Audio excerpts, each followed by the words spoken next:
I'm the first Australian born out of my completely Kiwi family. I have Māori ancestors and want to know why Australia seems unable to learn from our friends across the ditch when it comes to how we interact with our Indigenous population. New Zealand has a treaty, a far greater representation in Parliament, road signs around the country and Te Reo Māori, and for the first time, a Māori foreign minister. My question is, what steps can Australia take to be more like New Zealand and to increase our Indigenous understanding and appreciation? Bruce Pascoe. Well, we're always envious of the treaty in New Zealand, even if that treaty was a fraud and rewritten after the Maori people had signed it. So it's very, very similar to what happened in American Australia, where every agreement that had been made between First Nation American Indians, for instance, and the government, every one of them was knocked back by the Congress. And in Australia, we haven't had a treaty, so nothing has ever gone to the Parliament and taken seriously. The very mild Uluru statement from the heart, was rejected by lunchtime by Malcolm Turnbull, someone who we thought might have considered it. Australia has got an enormous way to go before a treaty can be cobbled together and approved. It is happening in Victoria, that planning, that thought, that care, but we're yet to see how it will work. But you know, I go back to what I said before, we have to go to the kids and we have to talk with our kids and talk about fairness and decency, morality.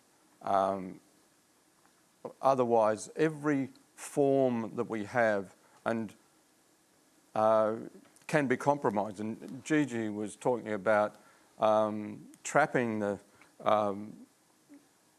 rich into paying a tax. Well, you know, we need the rich to pay taxes, otherwise we're going to be poor. But a scheme where you trap someone to do something which they don't believe is going to fail, because last time we had the chance of a mining tax, Gina Reinhardt put on a yellow hat and defied Australia, and Australia folded. I think the problem with the treaty, though, Bruce, we have to change the morality of the way we converse.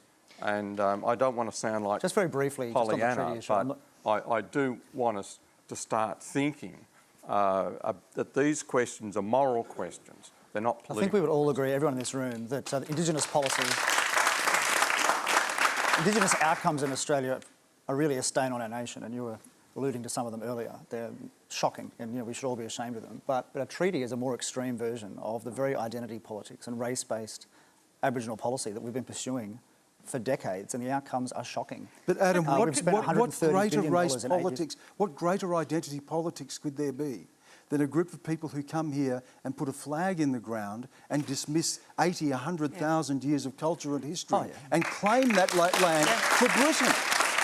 I mean, what greater identity politics could there be when Bob Hawke in 1984 promised a treaty and then received this avalanche of opposition from mining companies and various governments around? What greater identity politics was there than that? If you talk about identity politics, who plays identity politics more powerfully than the right? What greater identity politics is there than a white society that has built an extraordinary country, I give you that, but an extraordinary country for all of its wealth and all of its prosperity and all of its peace and cohesion, still lives with the fact that the people who paid the greatest price for that are not recognised in our own country. That's identity politics.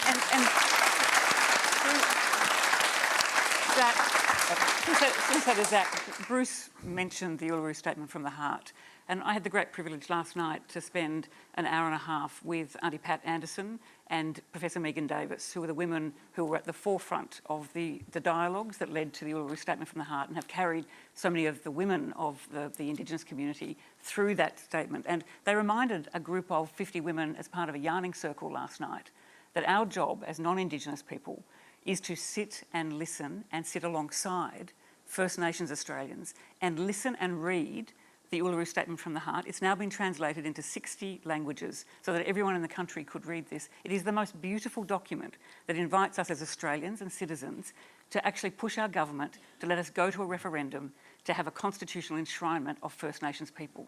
Not to be fooled by a voice to government, but a voice to the Parliament. Do we really think, though, that cycles and it was dispensed with It was on a dispensed- Friday afternoon With- with barely a whimper. And Sam, I have to tell you again, I didn't see people protesting outside Parliament House on that day either. They might have a lot of Australians were deeply, deeply upset by that dismissal. But that's why I'm telling you. deeply upset is not enough. That's why we need. None of No these one changes their constitutional vote niceties, for none of these Aboriginal people. voices. You know, nobody. We cannot just say we are upset about this.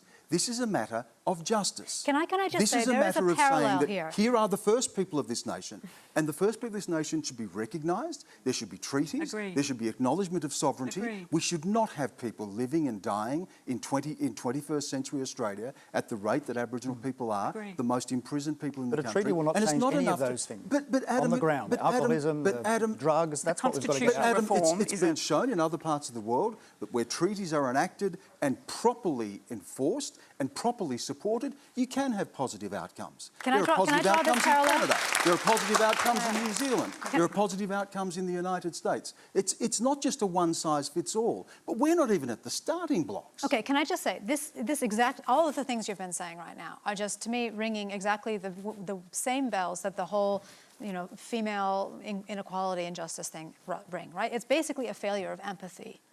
And I'm very much on Bruce's side here, that, we need to be educating our children that what is best for ourselves and other people is best for us as a nation. And it's the us part that has been Gigi, lost. It's been lost I'm by the sorry. identity politics. It's been lost by the divisive way in which we speak about our history. What we need is practical solutions that cater to all of us because it is good for us as a country. It's good for Gigi, us in our heart, and it's good social for media is making it worse. economic outcomes I as well. appreciate that, and I appreciate that it might be good for us. But an Aboriginal justice should not be predicated on what is good for you or good for white Australia.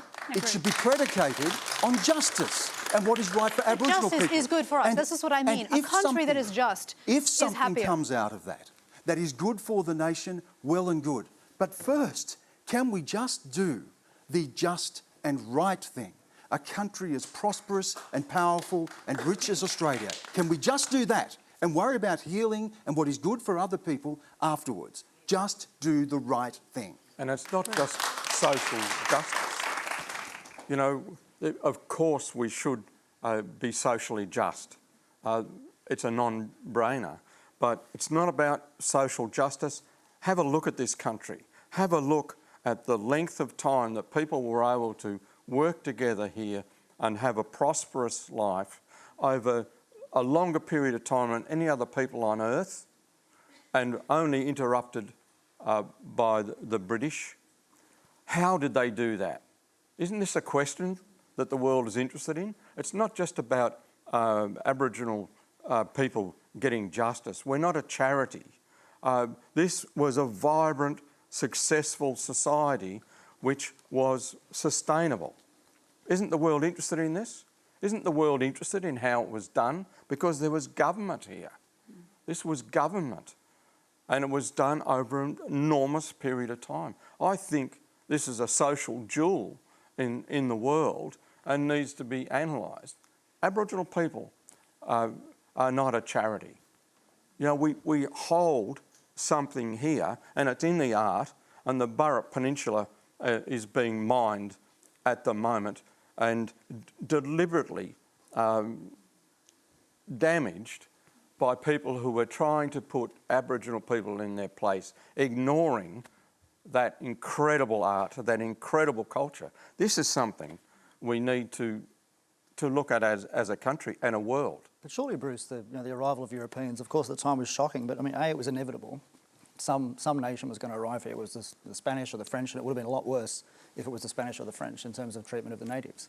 But in the long term, it's brought technological progress and advancements which are of value.